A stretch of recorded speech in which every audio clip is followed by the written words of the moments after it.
కాలంలో వాళ్ళు ఏం చేస్తారంటే వంశము లేకుండా చేస్తారు. అంటే వాళ్ళు చేసే పని అదే. అందుకే తద్దినం పెట్టకపోతే ఏమవుతుంది అని అడిగారు అనుకోండి, వాడికి ఏం ఉండదు, కర్తకేం ఇబ్బంది రాదు.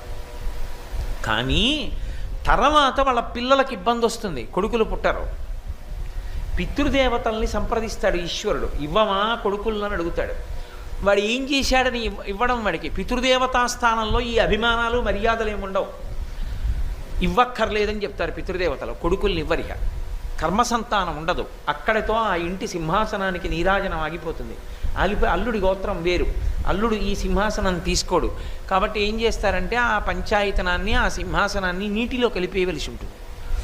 ఆ స్థితి రాకూడదు అంటే, కొడుకు ఉండాలి అంటే పితృదేవతల యొక్క అనుగ్రహం ఉండాలి. పితృదేవతల యొక్క అనుగ్రహము దేనికి కలుగుతుంది? శ్రాద్ధ కర్మ చేత.